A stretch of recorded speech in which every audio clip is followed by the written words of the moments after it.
আসসালামু আলাইকুম। তো আমার ম্যাথমেটিক্সের লেকচারগুলো চলছে। তো কিন্তু এখনও কমেন্টস পাইনি, কারণ এটা পোস্টে একটু সময় লাগবে। আর আমার তো বড় চ্যানেল না। আর বোঝা যাচ্ছে যে এই ম্যাথ, আরবি, এগুলো আরবিটা অনেকে আসলে গাফলতি করে পড়ানোর জন্য আরবির প্রতি ইন্টারেস্ট আছে, কিন্তু ম্যাথমেটিক্স বা সায়েন্স টায়েন্স সবাই খুব ভালো বোঝা যাচ্ছে। তো তারপর কাজ চালা যেতে হবে, আজ না হোক এক প্রজন্মই এটা পাবে। আমি আলহামদুলিল্লাহ আপনার দোয়ায় যা শিখছি পাঠ্য বই থেকে নিজে হ্যান্ড নোট করে শিখছি, যে কোনো বিষয় ইনশাল্লাহ সবাই। একটা জিনিস মনে রাখবেন, নকল করে পাশ করে, কিন্তু নকল করে ভালো রেজাল্ট করা যায় না। অনেক। তো বন্ধুরা, চারিদিকে দেশের সংকটময় পরিস্থিতি। এই অবস্থায় কলেজ, ভার্সিটি, স্কুল সবই বন্ধ। তো আমার ক্লাসও আমি উৎসাহ পাচ্ছি না, মানসিক অবস্থা ভালো না সব দিক দিয়ে। একটা প্রভাব তো পড়েই যায় যতই ঘরে থাকি, মিডিয়া যেহেতু ভিতরে। তো আজ আমি কথা না বাড়িয়ে চতুর্থ শ্রেণী বা ক্লাস 4-এর বিজ্ঞানের পিডিএফগুলো শেয়ার হয়ে এগুলো আলোচনা করতেছি। তো আমার এই আলোচনার মধ্যে একটু মিস্টেক হয়ে গেছে। আমি আসলে 6-এর থেকে শুরু করতে চেয়েছিলাম, ক্লাস 4-এর ট্রাই করে, এর জন্য দুঃখিত। বাকি আলোচনা সবই ঠিক আছে, একটু খেয়াল করুন বাকি প্রশ্ন। তো বন্ধুরা, অধ্যায় প্রথম আমাদের পরিবেশ, জীব ও জড় পদার্থের মধ্যে সম্পর্ক পড়লে অনেকটা বোঝা যাবে। আর ছবিতে অনেক কথা বলতেছে। দুই পাশে দুইটা ছবি, একটাতে রিক্সা, গাড়ি, রাস্তাঘাট যাই দেখতেছি, আরেক পাশে একটা খাল বা নালা, ছোট পুকুরের মতো, গরু, ছাগল, গাছপালা। এই দুইটা আমাদের পরিবেশের অন্তর্ভুক্ত। এবং একটা হলো প্রাণী বা জীব পদার্থ, একটা হলো জড়, যেগুলো আসলে করতে মানুষের তৈরি, যেমন রিক্সা, গাড়ি, রাস্তাঘাট এগুলো। আর দিকে প্রকৃতিগত গাছপালা, গরু, ছাগল এগুলো আছে। এবং যে পানি, এগুলো সবই হলো এই পরিবেশের অন্তর্ভুক্ত। এবং এই পরিবেশে একে অপরের উপর নির্ভরশীল। বেঁচে থাকার জন্য একে অপরের উপর নির্ভরশীলতা এবং ওতপ্রোতভাবে জড়িত, এটাই এখানে আলোচনার মেন বিষয়বস্তু। কোনোটাই নিছক সৃষ্টি হয় না এই পৃথিবীতে। তো যাই হোক, সারসংক্ষেপ হিসাবে কিনা বলছে, বেঁচে থাকার জন্য মানুষ বিভিন্ন জড় পদার্থ নির্ভর করে। মানুষের শ্বাস গ্রহণের জন্য বায়ু এবং পানি পান করার জন্য প্রয়োজন হয়। আমরা যেহেতু 6-5-এও অনেকটা পড়ে আসছি যে আমরা যে মানুষ অক্সিজেন নেই, সেই অক্সিজেনটা আবার গাছপালা ছাড়ে, বা তারা কার্বন ডাইঅক্সাইডটা ছাড়ে, আবার আমরা অক্সিজেন নিই, কার্বন ডাইঅক্সাইড, সেই কার্বন ডাইঅক্সাইডটা গাছপালা নেয়, আবার তারা অক্সিজেন ছাড়ে, সেই অক্সিজেনটা মানে এই যে উদ্ভিদ প্রাণীর মধ্যে একটা সম্পর্ক, সকল প্রাণী, শুধু মানুষ না, সকল প্রাণী। তো এই যে একটা একজন আরেকজন বেঁচে থাকার উপর তাগিদ, এটাই হলো আসলে এখানে আলোচ্য বিষয়। তো এটি পুরাটা হলো একটা বাস্তু সংস্থানের মধ্যে পড়ে। একে অপর উপরে নির্ভরশীলতা, এটাকে ইকোসিস্টেম বলে ইংলিশেতে। তো এই বাস্তু সংস্থান মানে একটা ছাড়া একটা হয় না। মানে একটার উপর আরেকটা, ফুড চেইন বা খাদ্যচক্র বা খাদ্য শৃঙ্খল, বেশ কিছু এটা আছে। উপরের ক্লাসে এটা আরও ব্যাপক হয়। তো আপাতত এটুকুই আমরা বুঝি যে বইয়ের বাইরে বেশি কথা বলে আসলে কি ছাত্রছাত্রীদের জন্য একটু টাফ মনে হয়। যখন এখানে ছবি দিয়েই বলে, এখানে কার্বন ডাইঅক্সাইড, অক্সিজেন, একটা গাছের ছবি দেখানো হইতেছে। অক্সিজেন, এই গাছগুলা অক্সিজেন ছাড়ে, আমরা সেই অক্সিজেন শ্বাস প্রশ্বাসে গ্রহণ করি, এবং কার্বন ডাইঅক্সাইড ওরা আবার গাছটা গ্রহণ করে, আবার আমরা কার্বন ডাইঅক্সাইড ছাড়ি, ওরা গাছটা এটা গ্রহণ, মানে একটা চক্র আর কি, একজন আরেকজন নির্ভরশীল। শ্বাস প্রশ্বাসের ক্ষেত্রে, খাবারের ক্ষেত্রে আমরা ঘাস, মানে কী বলে, শাকসবজি খাই, মাছ মাংস খাই, একজন এরকম নির্ভরশীল। তা এটার আবার একটা সামনে আসবে, আলো বাতাস, মানে একে একে প্রত্যেকটা উপর নির্ভরশীল। মাটিরও প্রয়োজনীয়তা আছে, মাটি না থাকলে গাছপালা হতো না, গাছপালা না হলে ফল ফ্রুট এগুলো হতো না, আবার পানি না থাকলেও হতো না, মাছ। তো এখানে আসলে প্রতিবদ্ধ বিষয়টাই প্রথম বুঝেছে। জীব জড়তা একটা হয়েছে, আবার পানিতে এক ধরনের জীব থাকে, মাটিতে এক ধরনের জীব থাকে, জলচর, স্থলচর যেটাকে বলা যায়। তো মাটির জীবগুলো তো বুঝতেই পারতেছে, মানে গাছপালাও মাটির জীবের মধ্যে পড়ে। এছাড়া অন্যান্য যত প্রাণী আছে এগুলো সবই পড়ে। আর পানির জীবগুলোর মধ্যে মাছগুলো যেগুলো আছে, চিংড়ি মাছ যা আছে, কেঁচো টেচো, এগুলো আছে ছোট শুভচর প্রাণী। তো এটাই হলো ইকোসিস্টেমের এই বিষয়টা এখানে আলোচনায় আছে। এরপরে আসা যায়। তো এরপর তো আগে আলোচনা করলাম যে কার্বন ডাইঅক্সাইড আর অক্সিজেনে উদ্ভিদ প্রাণী একটা আরেকটার উপরে যে সম্পৃক্ততা বা নির্ভরশীলতা। এখন আবার এদের বংশ বিস্তার, কিন্তু উদ্ভিদ প্রাণী একটার উপরে নির্ভরশীলতা। প্রাণীদের মধ্যে একটা বংশ বিস্তার হয় প্রাণীর মধ্যে সংকরণ বা এর মাধ্যমে। আর উদ্ভিদের মধ্যে কিছু হয়, উদ্ভিদের প্রকৃতিগত যেটা বলে থাকি ওভাবে, আর কিছুটা আবার প্রাণী ছাড়া হয় না, সেটা মানুষ বা কীটপতঙ্গ, অনেক কিছু এগুলোর মানে পরাগায়ন বা বংশ বিস্তারে সাহায্য করে। এখানে একটা ছবি দিয়ে উদাহরণ দিতে হবে, যেহেতু বই যেটা আছে সেটা দিলে বুঝতে সুবিধা। দেখা যাচ্ছে একটা মৌমাছি ফুল থেকে মধু সংগ্রহ করতেছে। হ্যাঁ, এই মধু সংগ্রহ করতে গিয়ে এই যে এর বীজ কিন্তু করতে হয়, ওই যে এটা একটু বিষয় যে এক ধরনের একটা না মতো থাকে, এই কী বলে দণ্ডের মতো থাকে, দণ্ডের থেকে ওরা মধু বা রসটা সংগ্রহ করে নেয়, এবং ওইখানে আরও যখন ছোট্ট ছোট্ট দুইটা অংশ থাকে বীজের ভিতরে, ফুলের ভিতরে বীজের মতো ছোটো ছোটোই থাকে, ওগুলো ওরা ওদের উপাঙ্গ দিয়ে সরে ঠেরে দেয়। তাহলে ওর মধ্যে পুংকেশর স্ত্রীকেশর নামের একটা বিষয় থাকে। এইভাবে বুঝতে হবে, মানে পুরুষ জাতীয় একটা দণ্ড আর একটা স্ত্রী জাতীয় দণ্ড।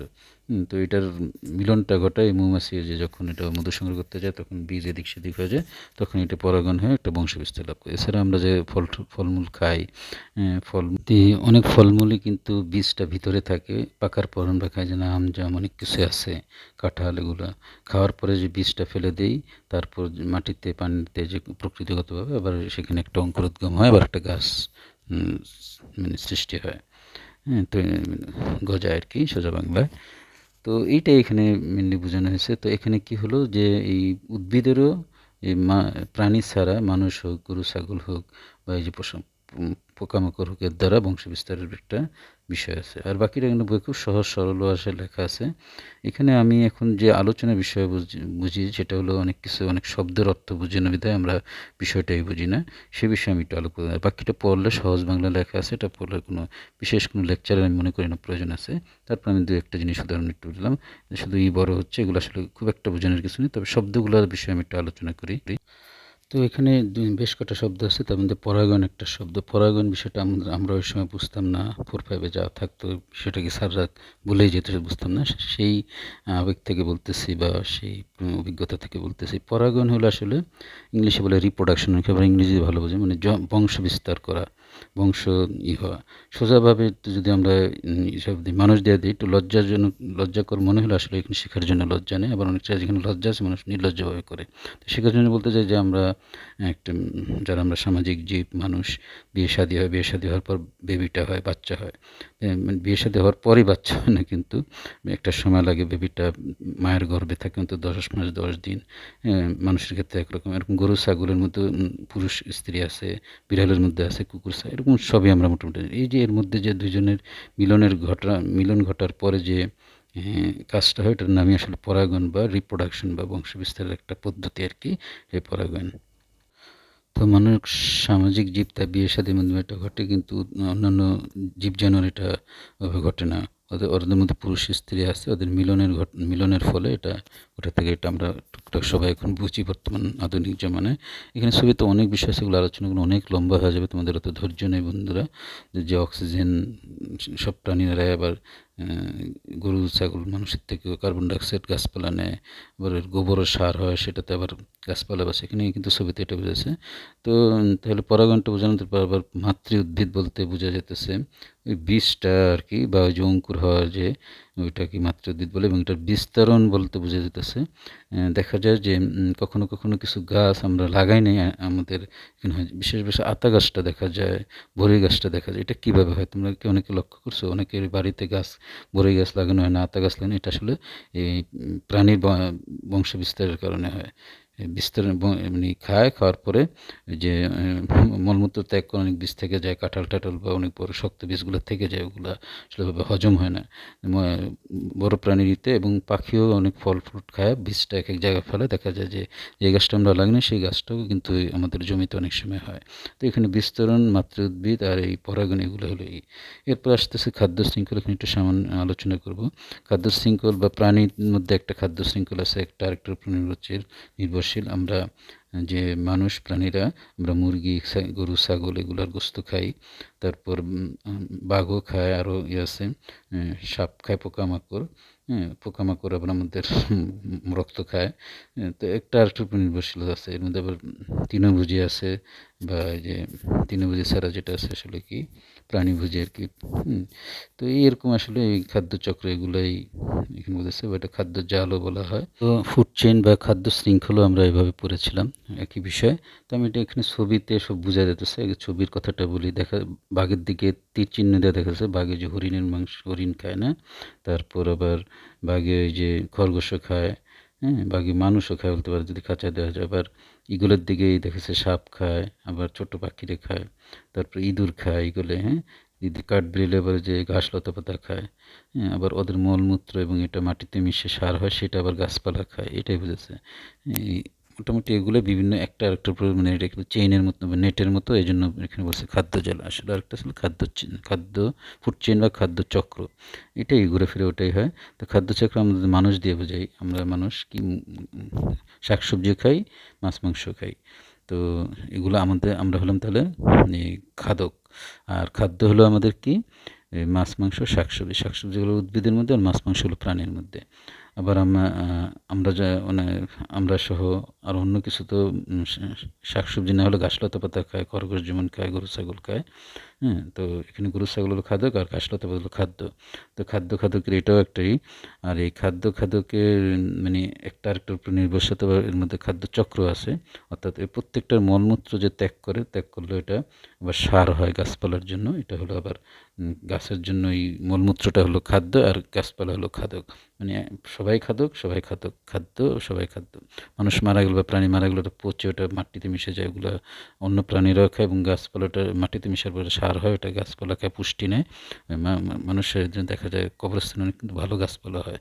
তো এটাই খাদ্য আরও ডিটেলস আলোক। এখন লেসন এক্সারসাইজ যদি দেখতে চাই, খাদ্য কি, কে কাকে খায়, যে একটা অ্যারো দিয়ে বুঝেছে।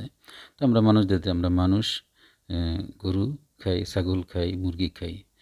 তারপর গরু ছাগল ঘাস খায়, মুরগি আবার ওই পোকামাকড় খায়। হ্যাঁ, তারপর পোকামাকড়ও ছোটো আরও পোকামাকড় মাটির থেকে বেছে খায়। যেমন মুরগি দেখবেন যে নখর দিয়ে আশ্রে বিভিন্ন জিনিস খাবার বের করে এবং তার বাচ্চাকে ডাকে।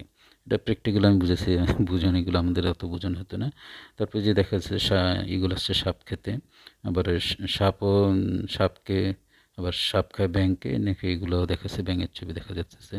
এগুলো মরে গেলে আবার গাছপালা খায়। তারপর পানি গাছ আরও বেশি ভালোভাবে উৎপাদিত হয়। তারপর যে কোনো প্রাণী মরে গেলে এগুলো সার হয়ে যায়। মানে একটা আরেকটার উপর নির্ভরশীলতা, এবং এই খাদ্য চক্রটাই এখানে বিশেষভাবে আলোচনা হয়েছে।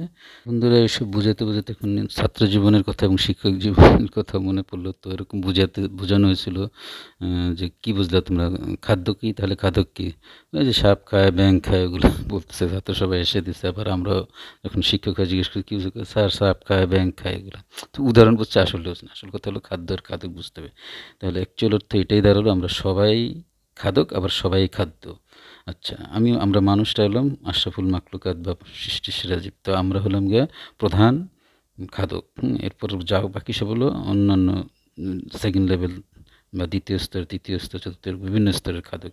এটা ইকোসিস্টেম বা খাদ্য ফুড চেইন, এগুলোর মধ্যে পরে একটা খায় বেঁচে থাকে এভাবেই। তো এইটাই হলো খাদ্য আর খাদক বোঝা। তাহলে আমরা এক শ্রেণীর খাদক। তারপর ওই যে বাঘ, হরিণ, ঈগল, এগুলো এক শ্রেণীর খাদক। মানে যে যত বড় সে বড় খাদক। কিন্তু হিসাবে আমরা আমরা কিন্তু অনেক এই চিন্তার সময় কুকুর টুকুর এগুলো খায়। মানুষ তাহলে সব প্রাণী খায় বলা যায়, বিষাক্ত যেগুলো হারাম যদি ইসলামে। তো একদিকে কিন্তু দেখা যায় যে বাঘ বা ওগুলো হলো বড় প্রধান খাদক, কিন্তু না, মানুষ সেই প্রধান খাদক। আমরা শিকার করে এটা খাওয়াই অন্য প্রাণীকে খাওয়াই করি। যাই হোক, তো এরকম অনেক আলোচনায় আসে। তো খাদ্য আর খাদক বোঝা মানে সবই খাদ্য, সবই খাদক।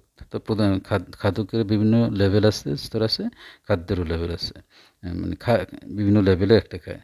তো মূলত আমরা মানুষরা উদ্ভিদ প্রাণী দুইটা খাই। শাকসবজি হিসাবে উদ্ভিদ আছে, আর গরু কী বলে গরু ছাগলের গোস্ত, দুধ এগুলো হলো প্রাণী আছে। তারপর ওই ইতর প্রাণীর মধ্যে ওরকম আছে যে বাঘ বা এগুলো ওই যে হরিণের মাংস খায়, আমরা মানুষরাও খাই। খরগোশের মাংস মানুষরাও খায়, আবার যে হরিণ বাঘ ঠাকুর ওগুলো সবই খায়। তো এগুলো হলো খাদকের আর ওগুলো হলো তাদের খাদ্য। আবার ওগুলারও আবার খাদ্য আছে, যে খরগোশ বা হরিণ ঘাসলতা পাতা খায়, হ্যাঁ? আর অন্যান্য পোকামাকড় মাছটাও খায় আর কি, বেশ কিছু। তো তখন আবার ওরা ২য় শ্রেণী, ওরা আবার ১ম শ্রেণীর খাদ্য হলো ওরা ২য় শ্রেণীতে ওরা আবার ২য় খাদ্য খায় যায়, আর ওদের আবার খাদ্য হয়ে যায় ঘাসলতা পাতা। আবার ঘাসলতা পাতা হয় অ্যাকচুয়ালি প্রধান খাদ্য। সব সবশেষে এটাই বলা যায়। তো বেশি বোঝালে বেশি হবে, তাই আমরা বুঝবো প্রত্যেকটাই একটা একটার খাদ্য খাদক। এখানে এটাই বিষয়টা আলোচনা হয়েছে। ধন্যবাদ।